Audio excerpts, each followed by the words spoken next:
Hola amigos, gracias por acompañarnos una vez más a este su canal. Los invito a suscribirse y acuérdense que todavía somos 15 suscriptores.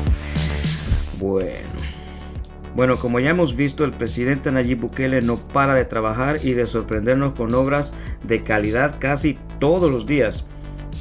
Que se inaugura aerolíneas, que se inaugura cubos, carreteras, etcétera, etcétera.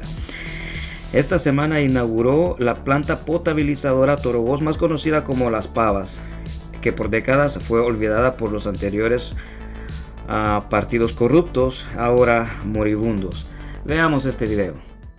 Como dijo el presidente de Andes, un día de un final feliz a una larga travesía en la historia de la planta potabilizadora hasta ayer, planta potabilizadora de Las Pavas. Yo creo que muchos de ustedes han escuchado hablar de la planta de Las Pavas, tantas veces, y creo que ninguna de las veces fue por algo positivo, siempre fue por algo negativo. Recuerdo que yo todavía era alcalde de Nuevo Cuscatlán, no de San Salvador, de Nuevo Cuscatlán, y uno de los problemas más grandes que tenía Andes, por los cuales nunca pudieron llevar agua a Nuevo Cuscatlán, tuvimos que hacer un proyecto independiente en el municipio, era porque no funcionaba la planta potabilizadora de Las Pavas. Estamos hablando del año 2012, hace 9 años.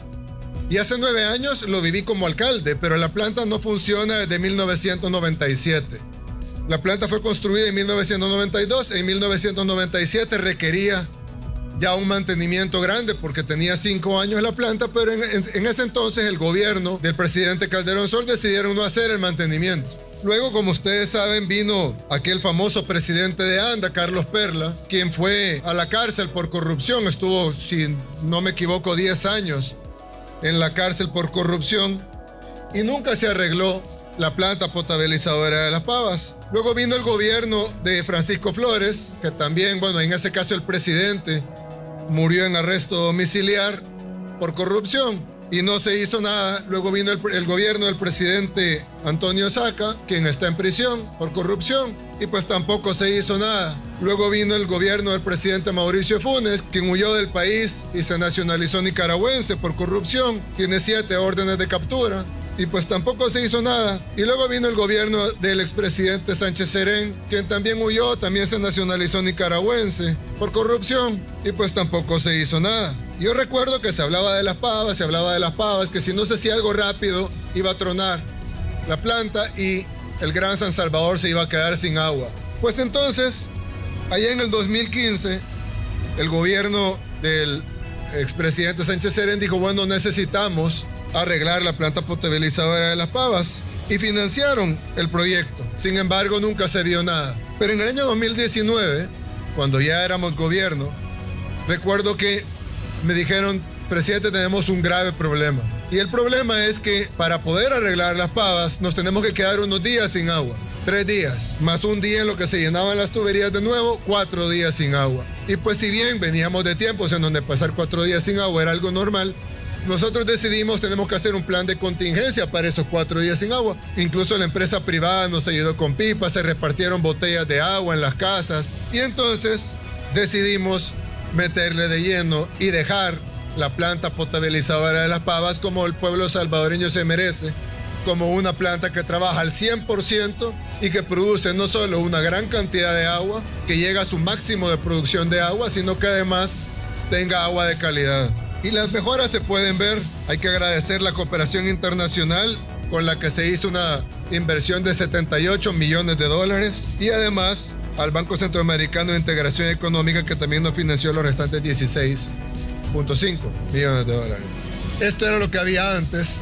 En esas tuberías podridas es donde pasaba el agua, y esto es lo que tenemos ahora en la planta potabilizadora Torovoz. Ahí es donde se guardaba el agua que luego llegaba a sus chorros en el área metropolitana de San Salvador, y así está ahora. Le hemos equipado con 29 motores nuevos y 24 filtros de primera calidad, lo mejor, como se merece el pueblo salvadoreño. Así vamos a tener que hacer otros proyectos. Hay proyectos que, como ustedes bien saben, son necesarios para poder llevar agua a zonas donde no está llegando ni siquiera los proyectos actuales. Así que para mí este proyecto es importante por varias razones. La primera, porque vamos a beneficiar a 1.5 millones de salvadoreños, la segunda porque cortamos el riesgo de quedarnos sin agua durante meses.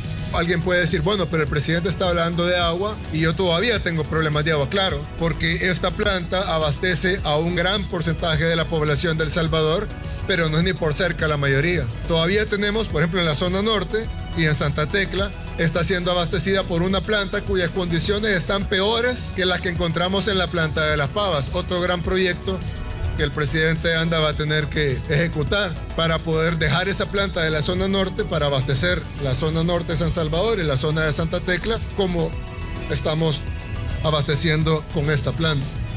De nada sirve tener una ley en papel si no se ve en la realidad.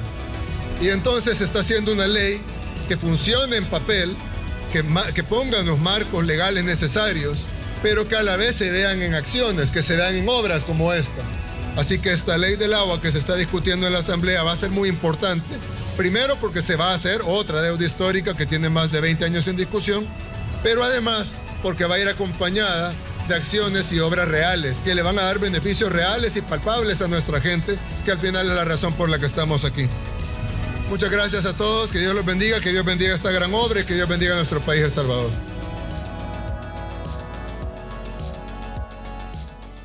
Es que el hombre no para de trabajar, señores, y cada vez nos sorprende más. Pero también otros que no dejan de sorprendernos, pero por lo mollera sumida que son estos gorgojos, y en su desesperación para regresar al poder, según ellos, critican absolutamente todo lo que Bukele hace. Se les nota la desesperación desde un avión, y no temen ser, esto es lo peor, no temen ser ridiculizados ni por ellos mismos. Veamos. Cuando ganó, lo primero que fue a ponerse de rodillas allá a la Fundación Heritage, aquella súper reaccionaria, claro, que hay en Estados Unidos. Bueno, él es tan proimperialista que hasta habla en inglés cuando va a Estados Unidos. Y entonces, ¿cómo entender cuando qué le pasa? Voy a ver que lo correcto es que un presidente hable en su idioma y tiene un traductor. Claro. Pero él es tan agringado, vaya. Cuando ganó, lo primero que fue a ponerse de rodillas allá a la Fundación. Bueno, a estas declaraciones de esta señora reaccionaba Nayib Bukele en su cuenta de Twitter y dice: según esta señora, pedir intervención y sanciones a Estados Unidos para nuestro país está bien, pero hablar inglés está mal. Por cierto, ella fue presidenta de la Asamblea Legislativa cuando gobernaba el FMLN. Es que es increíble.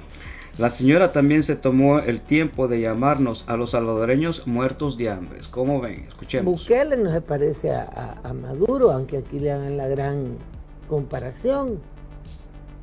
Para empezar, allá tienen petróleo. No son tan muertos de hambre, pues, o sea, no son tan muertos de hambre, pues, o sea, no son tan muertos de hambre, pues, o sea. Increíble, señores. El gorgojo de Portillo Ladra dijo: yo también quiero. Y esto fue lo que pasó. Veamos. Los legisladores han aprobado esta semana una ley que prohíbe las concentraciones públicas y privadas que no sean deportivas ni culturales. En realidad es una medida para impedir que el pueblo salvadoreño se manifieste en contra del presidente de la República y de las erradas políticas gubernamentales impulsadas.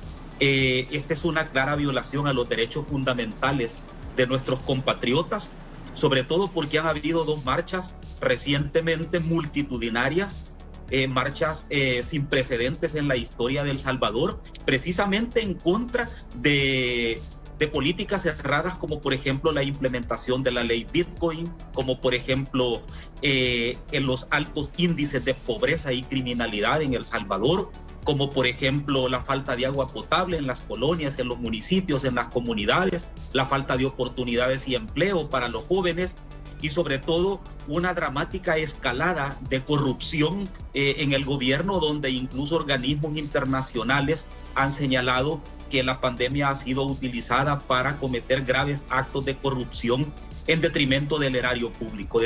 Todos los días se sube de volumen la represión hacia el pueblo salvadoreño que no está con el presidente Bukele. Hemos visto una cercanía a las medidas dictatoriales de Venezuela y esto tiene que ver con algo que lo hemos recriminado nosotros. Los asesores del presidente Bukele son venezolanos, son personas vinculadas al régimen de Chávez y de Maduro, y precisamente las mismas políticas que se utilizaron en Venezuela para frenar a la oposición son las mismas medidas antidemocráticas que él está impulsando en nuestro país. Doctor Portillo, si bien es cierto que hay asesores venezolanos en el entorno de Bukele, lo que no son es próximos al régimen de Nicolás Maduro. Es decir, son asesores de Bukele, pero estaban dentro de las filas de la oposición en Venezuela, digo. Correcto. No están, correcto. O sea, no están asociados al chavismo ni nada que ver. Fíjate que no estaban asociados al chavismo, pero son las mismas medidas de represión. Ay, Dios mío, es que para ser ridículo, dice él. Yo primero. Bueno, hasta aquí el día de hoy. No se les olvide suscribirse. Chao.